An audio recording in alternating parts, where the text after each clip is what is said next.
It should have been you, in place of him dying. I loved him. I stood there and laughed at the irony of what was about to go down. Today, we bring the story of a wife who cheats on her veteran husband and ends up loses everything. I dedicated 25 years of my life to serving in the Marines, a journey that took me through the rugged terrains of Afghanistan and Iraq. The tours in Afghanistan and Iraq were demanding, pushing me to the limits both physically and mentally. Yet, the camaraderie among fellow Marines and the sense of duty kept me going. I witnessed the harsh realities of war, but I also experienced moments of triumph and solidarity that will forever be etched in my memory. Being away from home for so long was difficult, but knowing I had a family waiting for me made it worth it. Nancy held things together while I was gone, and our love helped us get through the tough times. We have two wonderful daughters. The older one is 20 now, figuring out her own path, and the younger one is 17, almost ready to be on her own. The elder one is a medical student, and the younger is a part-time teacher a few miles from home. Now that I'm retired, I started a security company. It's a new challenge, but I use the skills I learned in the Marines to keep people safe. I have to travel frequently as I have expanded my business in various cities. After returning from one such business tour, I found my elder daughter, Maria, a bit off and not her usual self. She had a bitter breakup a few days back when her boyfriend was caught cheating on her. That evening, I took her out for a coffee. While having coffee, I pressed her to tell me what is bothering her. She started to sob and opened up and dropped a nuke on me. She stated that my wife, Nancy, is cheating on me. She once overheard her mom talking to her affair partner, berating me and planning their meetings when I will be not in the city. She further added that she read her messages on her phone, and it seems that this has been going ever since I was serving in the military. I was heartbroken and lost. We went home, and I asked Maria not talk about this with anyone. She agreed. She stated that she understands, and in case I decide to divorce my wife, she will be by my side. At home, I decided to do some investigation from my end.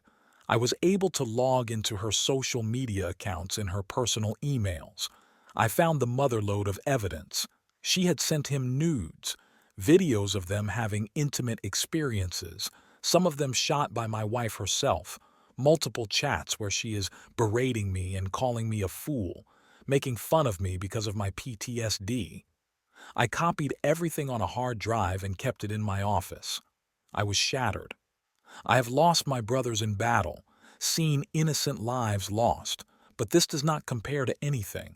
I never abused her, never raised my voice at her, and never disrespected her.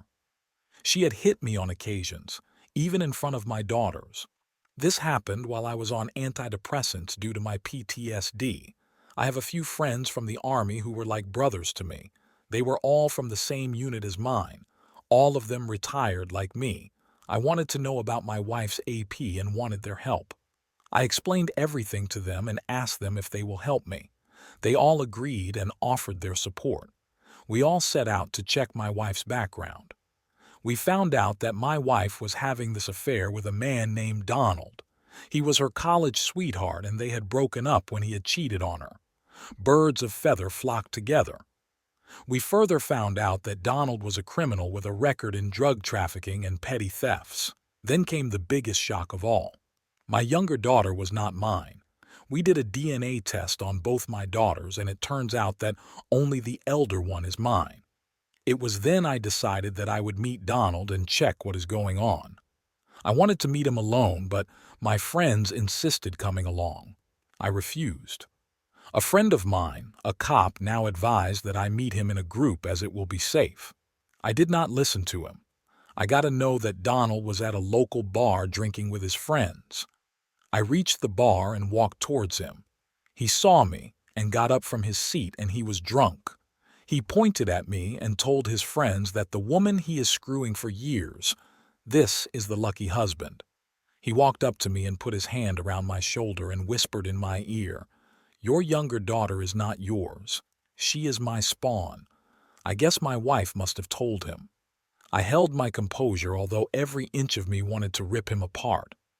He then further berated me by saying that I have PTSD and at nights cry like a baby. He stepped over the line when he said, "Are your fellow soldiers also a wimp like you, and are their wives lonely and available?" I then shoved his hand off me. He slipped and fell down. While getting up, he pulled the gun out on me. I tried to calm the situation, but he kept walking forward. I quickly disarmed me and threw him across the floor. By then, my friends had arrived. They had followed me to that bar. Donald got up and snatched a fork from the nearby table and tried to lung at me. I moved back and landed a punch on his face. I heard a crack sound. I guess I broke his orbital bone. He collapsed on the floor and later was taken to the hospital.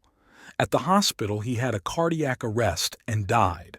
The doctor said that his body was frail and was almost run its course due to drug abuse.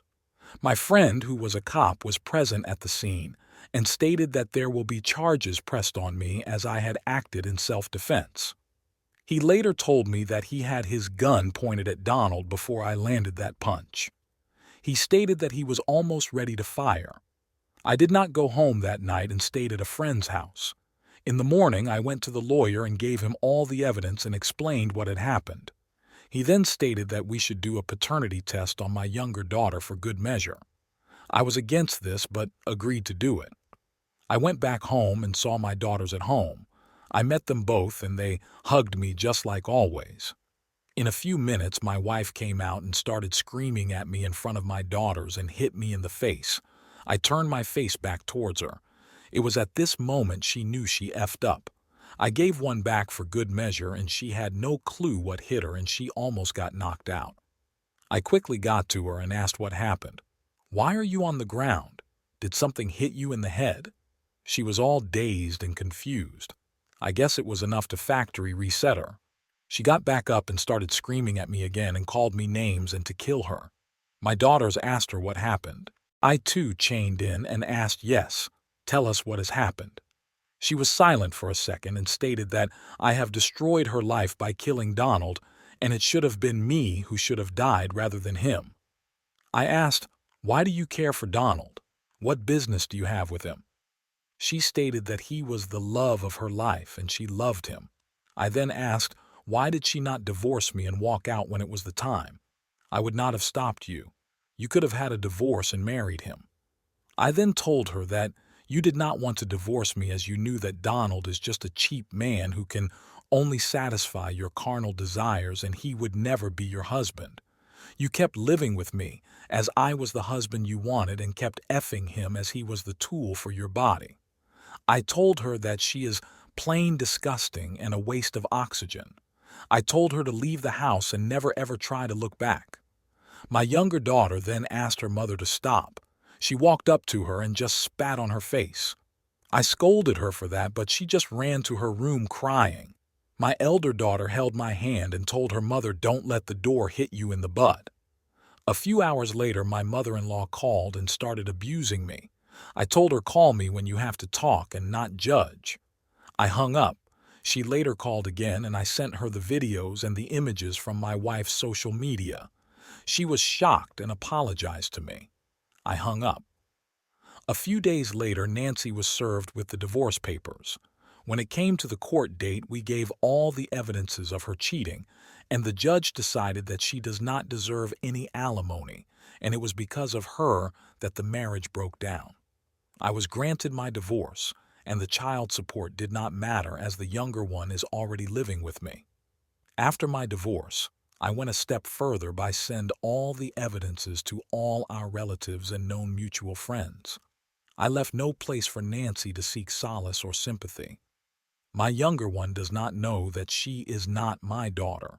She has been my daughter ever since she was born, and I will keep it that way. As for Nancy, she can go and rot in hell. My girlfriend who cheated on me and got pregnant by her AP wants me to help her with the delivery. Her mother is now pressuring me for the same.